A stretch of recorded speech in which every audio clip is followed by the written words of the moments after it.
She paid $40 for a horse that couldn't stand up straight.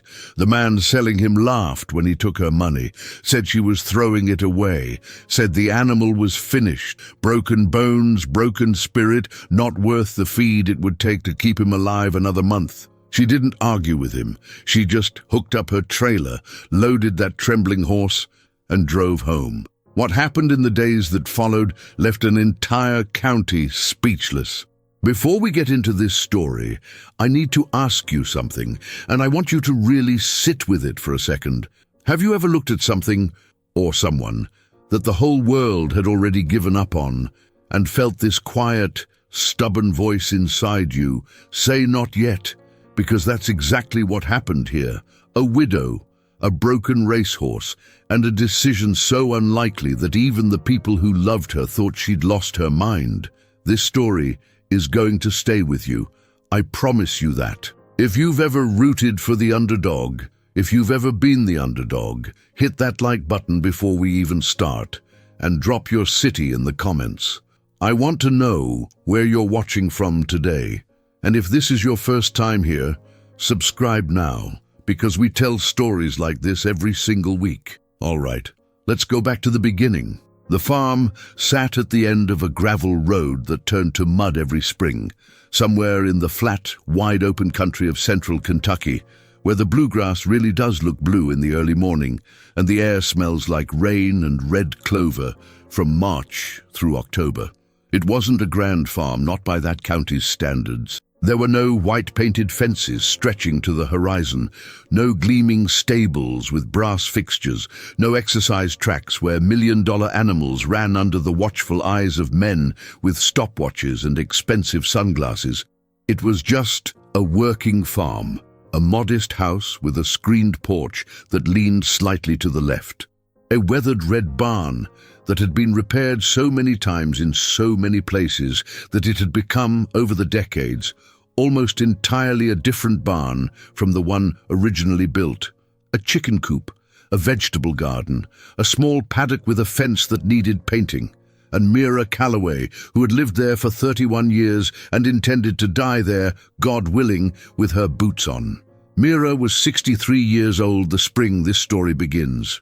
She was lean and sun-weathered, with white hair she kept in a single braid down her back and hands that had done real work every single day of her adult life. Her husband, Dale, had died 2 years prior, a cardiac event, quick and without warning, the way the doctors always describe the things that are not quick at all for the people left behind. Dale had been her partner in every sense of the word. They'd built that farm together from almost nothing. He'd known how to fix engines, and she'd known how to grow things, and between the two of them, they'd made a life that was full in the ways that actually matter. Not wealthy, but rich in the quieter currency of purpose and belonging and showing up for each other every single morning. After he died, people expected Mira to sell. The farm was a lot for one person. Her daughter, Shelby, who lived up in Louisville with her husband and 2 children, gently floated the idea more than once. Her neighbor, Croft, an older gentleman farmer who'd watched the Calloway place for decades, offered twice to buy the back 40 acres at more than fair market value.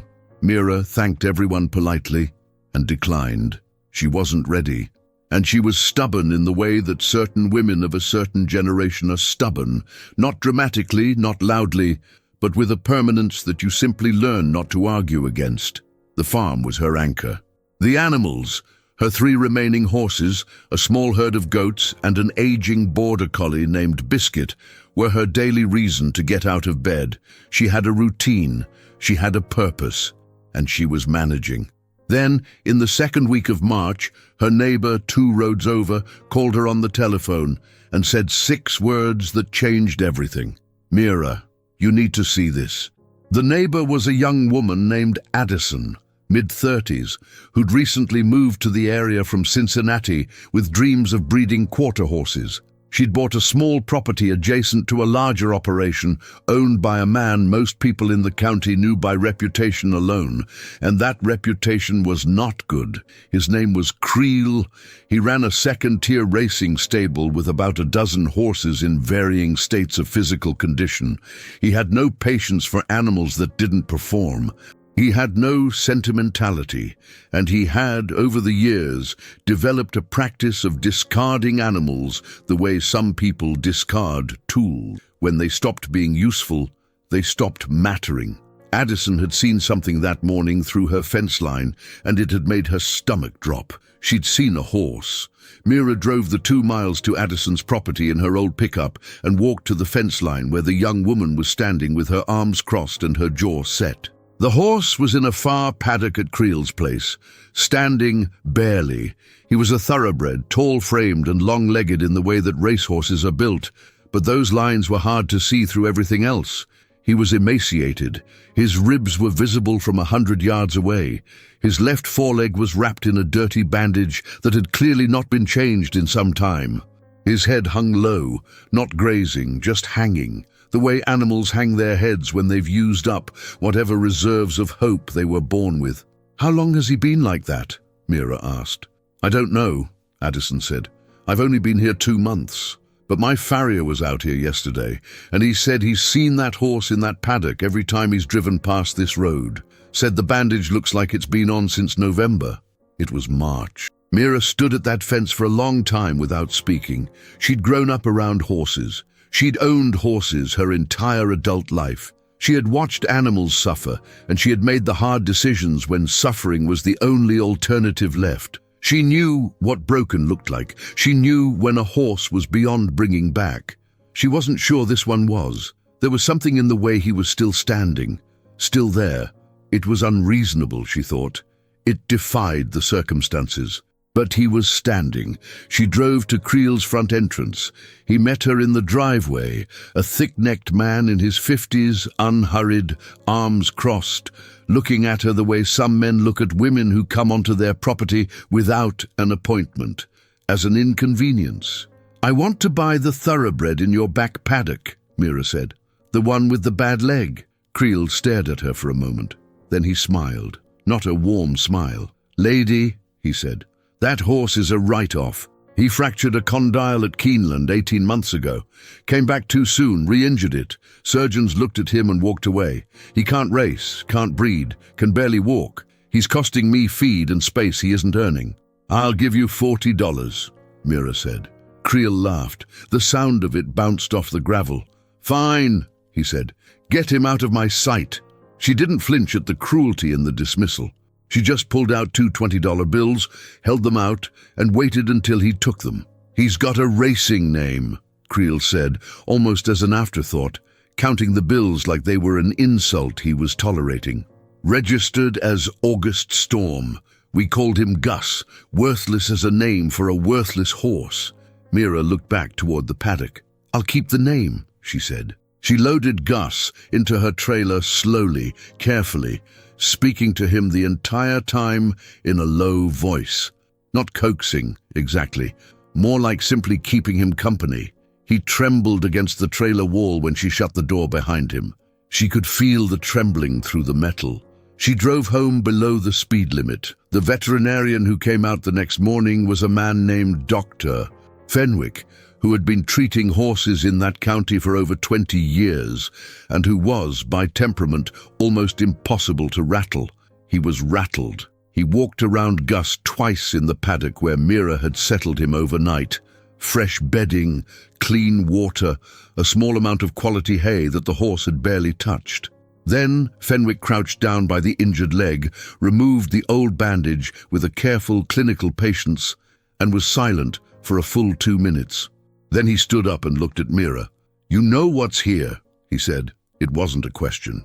"Tell me what you see," she said. "Condylar fracture, lateral condyle, left front. Old injury, improperly managed.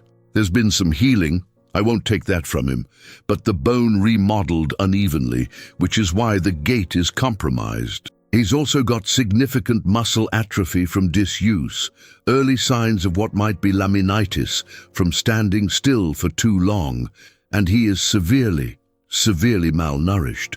Fenwick paused. Mira, the honest answer is, I don't know. I've seen horses come back from worse. I've seen horses not come back from less. What does he need? Fenwick exhaled slowly. Nutrition. Careful, gradual nutrition. You can't flood a starved horse with feed. You have to bring them back slowly.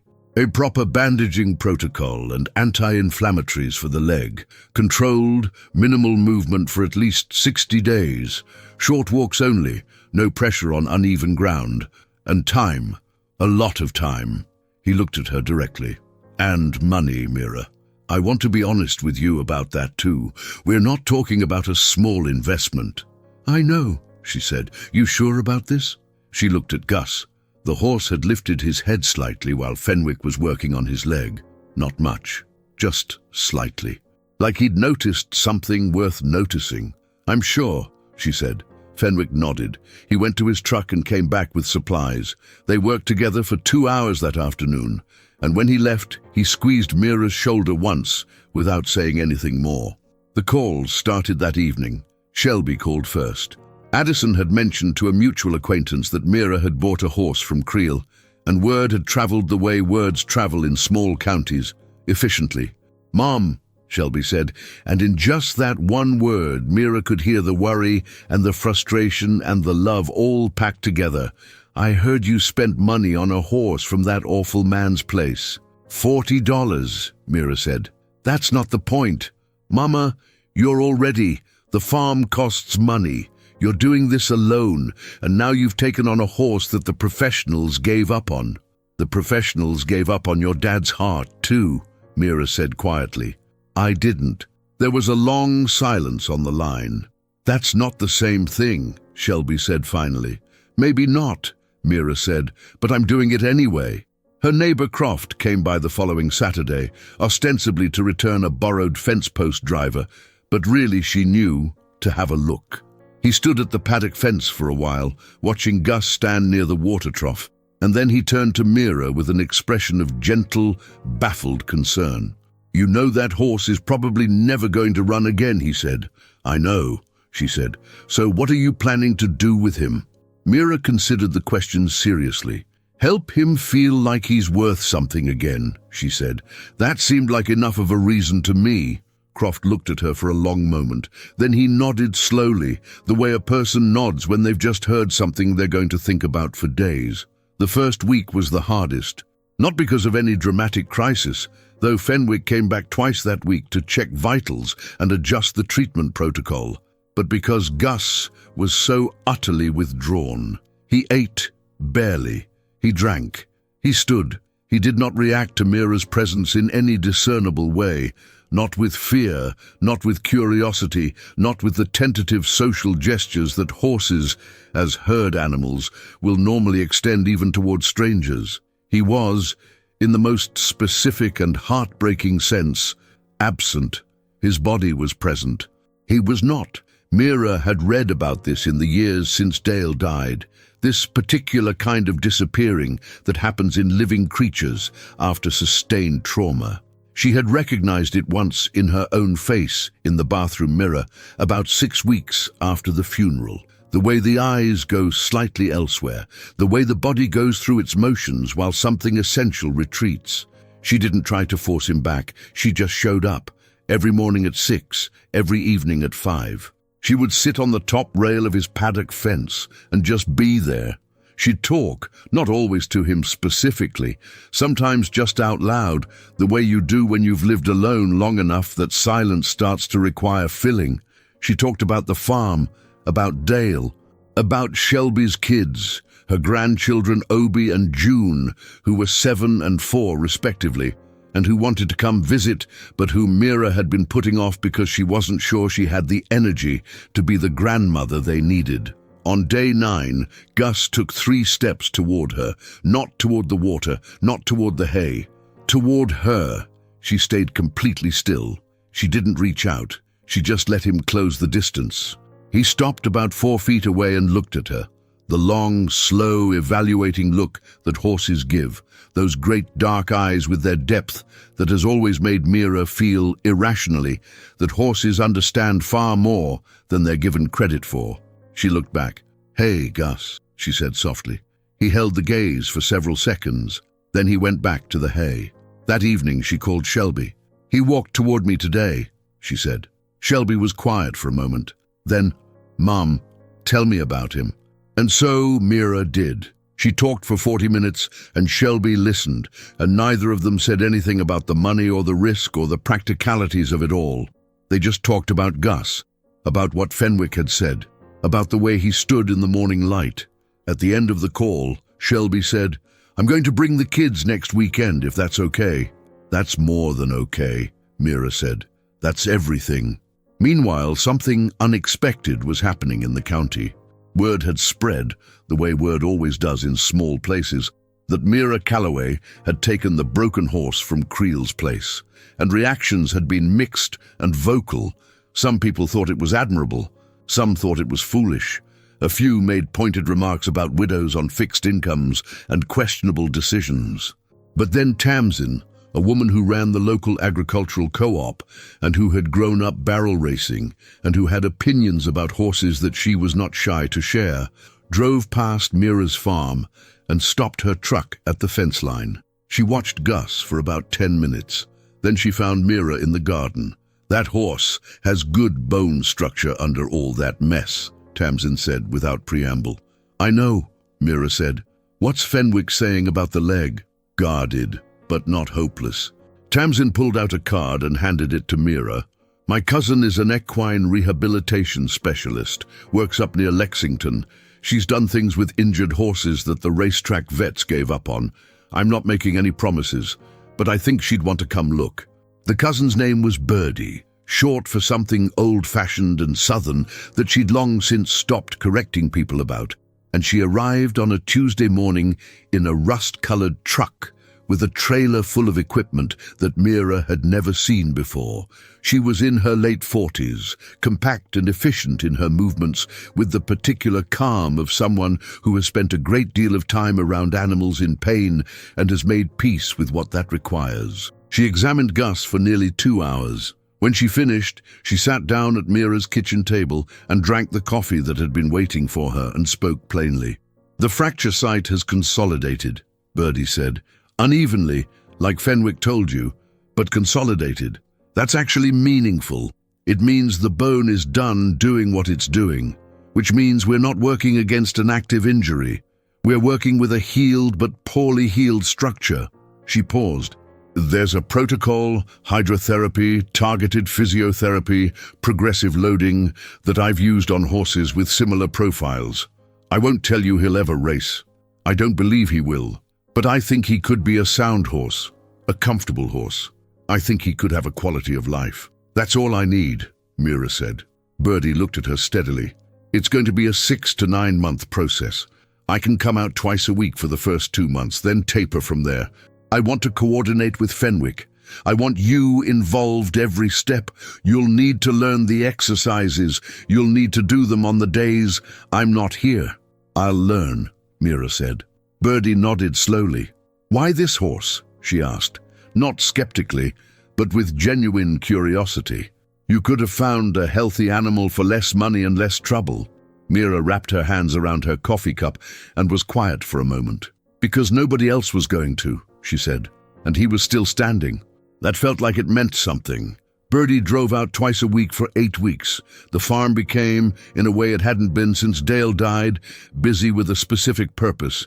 There was a schedule, there was a protocol, there were measurements being taken, notes being kept, small victories being recorded. Fenwick and Birdie communicated regularly.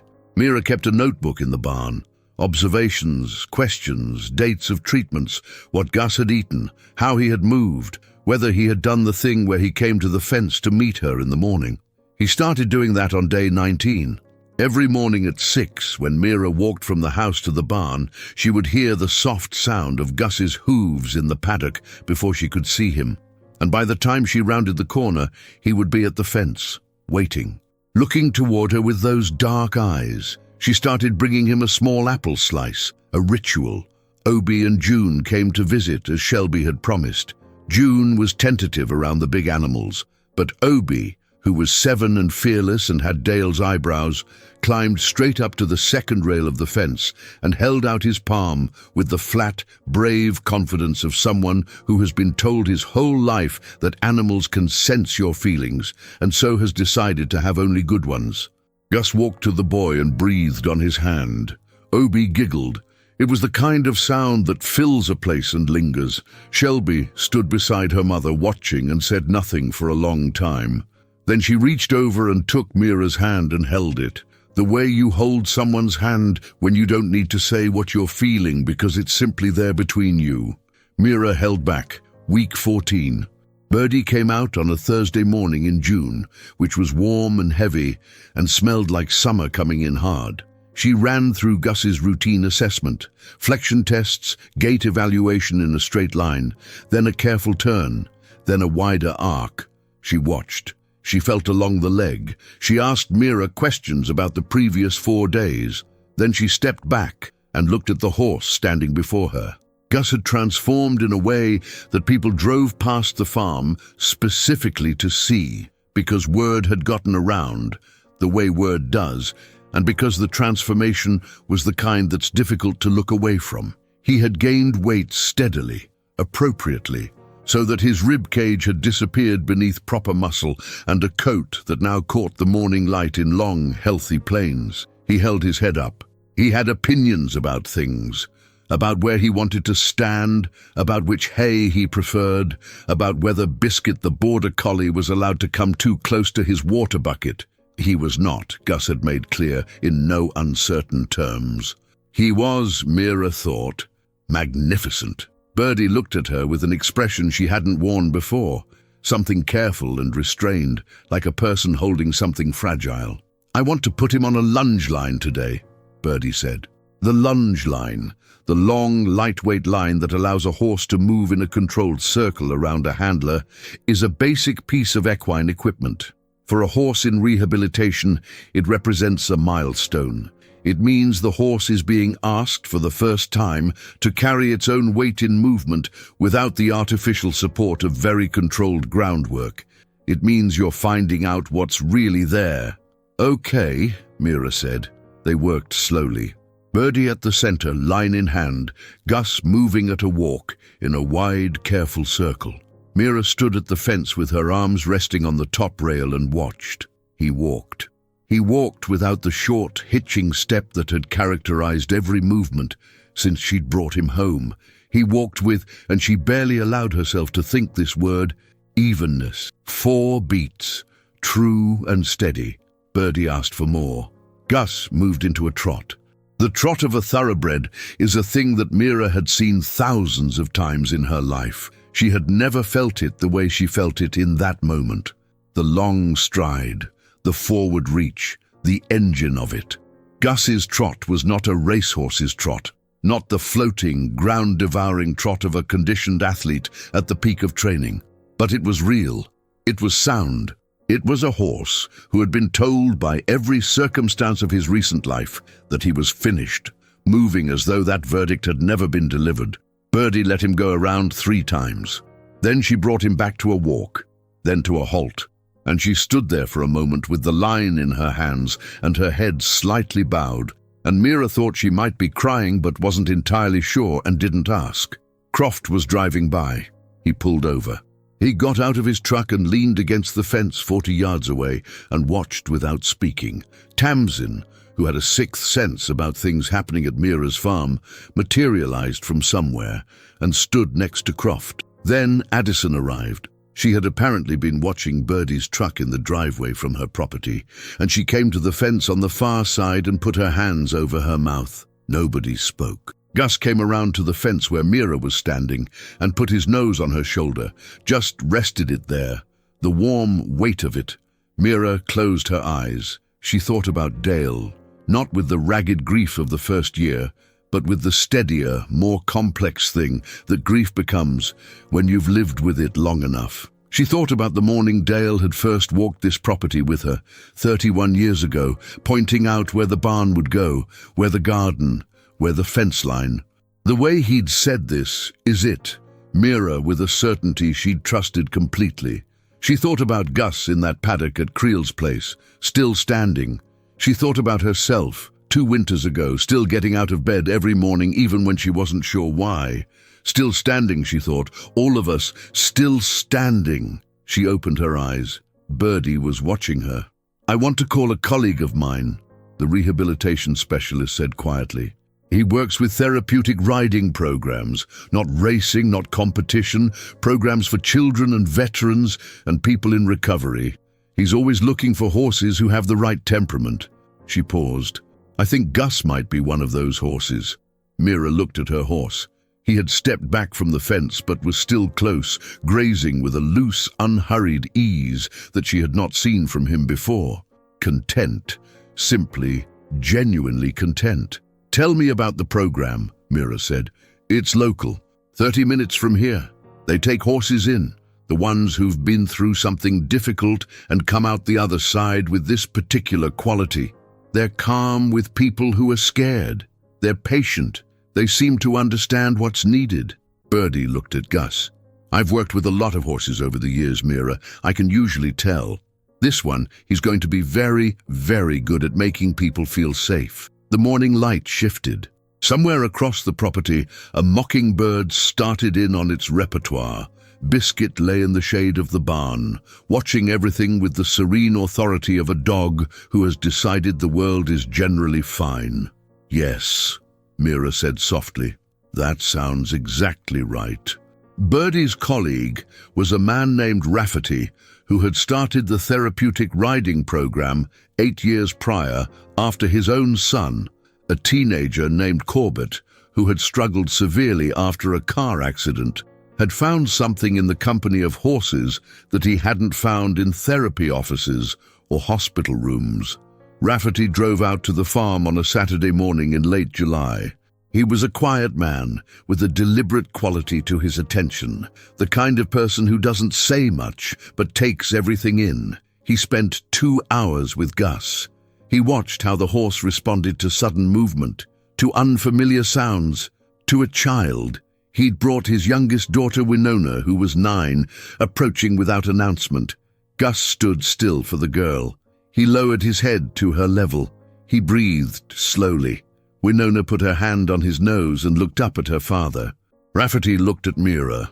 "I'd like to propose a partnership," he said. "Gus would be stabled partly here and partly at our facility, depending on the season. You'd remain his primary owner. We'd cover his feed and veterinary costs in exchange for the work he does in the program. You'd be welcome, encouraged, in fact, to come any time." Mira thought about it for exactly 4 seconds. "Yes," she said. In September, Gus went to the therapeutic riding center for his first session. The participant was a 12-year-old boy named Marco, who had been selectively mute since witnessing a serious accident the year before, and who had, according to his mother, shown interest in horses for the first time last spring. Marco stood at Gus's head for 20 minutes without moving. Gus stood with him, patient, present. At the end of the 20 minutes, Marco put his hand on Gus's shoulder and said one word. He said, "Hey." His mother wept in the parking lot. Rafferty called Mira that evening. Birdie heard about it through Tamsin and called immediately after. Mira stood on her screened porch in the cooling September evening and looked out at the paddock where Gus was now spending only part of his time, and she felt something she hadn't felt in a long time. Not happiness, exactly, which had always seemed to her too simple a word for anything real, but the deeper, quieter thing underneath. Happiness, rightness, she thought. This is what rightness feels like. The following spring, almost exactly 1 year after Mira had stood at Creel's fence line with Addison and seen a horse who was still standing despite every reason not to be, the county's small equestrian community held its annual spring gathering at the fairgrounds outside of town. It was an informal thing. People brought horses, people brought food, people told stories about animals and land, and the particular textures of agricultural life in this part of Kentucky. There were no trophies, there was no competition, there was just the community gathered around what it cared about. Mira came with Gus. She hadn't intended to.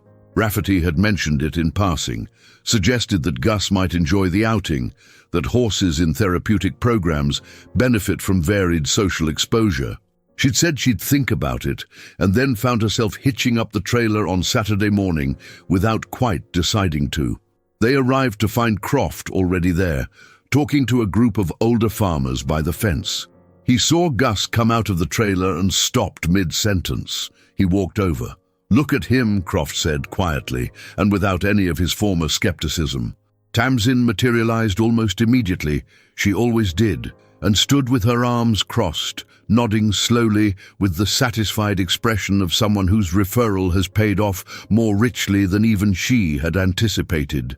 Addison came with her own horses and stopped when she saw Gus and put her hands on her hips and shook her head slowly, the way you shake your head at something that has surpassed what you allowed yourself to hope for. Shelby had driven down from Louisville with Obie and June. Obie, now 8, walked straight to Gus with the same fearless authority he'd shown at 7, and Gus bent his head down to the boy's level in the way he'd learned. The patient, particular lowering that Rafferty said he also did with the children in the program without being taught to, simply as a gesture that had come from somewhere inside him. June, braver now than she'd been the previous year, touched Gus's nose with 2 careful fingers and then laughed. The sound of it moved through the gathering like something carried on the air. And then Mira looked up and saw, across the fairground, a woman she didn't recognize, middle-aged, dressed plainly, with the look of someone who has driven some distance.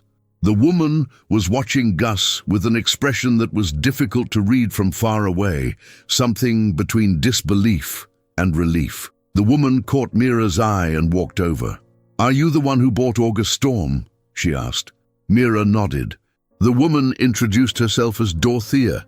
She explained that she had been the horse's exercise rider years ago at the track before the injury, that she had loved him, that she had tried after his injury to find out what had happened to him. But horses lost in the system between trainers and owners are not always easy to trace. "I heard someone had taken him from Creel's place," Dorothea said. "I asked around until I found out who. I just needed to know he was all right." She looked at Gus. Her voice was careful and controlled in the way of someone being careful and controlled. "He was the best horse I ever rode. So honest, so willing." She looked at Mira. "Thank you." Mira took the woman's hand and held it for a moment. "He's more than all right," she said. Gus was moving through the fairground crowd with Rafferty's daughter Winona at his lead. The girl had driven down with her father, and he was doing the thing he'd learned to do in the program, the patient, quiet, steady thing of simply moving alongside people and letting them feel that steadiness and take from it whatever they needed. A small child reached up from a stroller to touch his nose as he passed. Gus paused, let the hand find him, stood still. I love this story because it isn't really about a horse. It's about what happens when one person refuses to accept the verdict that the world has already written on something, refuses to look at what everyone else has declared finished and say, yes, you're right, it's finished. Mira Calloway was a widow on a modest farm with a tight budget and a grief she was still living with every day. She had every practical reason in the world to drive past Creel's fence line and feel bad for a moment and keep going. She didn't. She paid $40. She drove below the speed limit. She sat on a fence rail and talked to a horse who couldn't hear her yet. She showed up every morning, and one morning he walked toward her. I think about that walk a lot. Those 3 steps across the paddock. Because that's when it really began. Not when Mira bought him, not when Fenwick came or Birdie came or Rafferty came, when Gus decided. Maybe that's what every real turning point looks like. Not a grand gesture, just 3 steps across a paddock towards someone who showed up one more time. If this story moved you, if you've ever been the one who showed up one more time, or if you needed someone to show up for you, leave a comment and tell me about it. I genuinely want to know. Hit like, subscribe, and share this one with someone who needs to hear it today. I'll see you in the next story.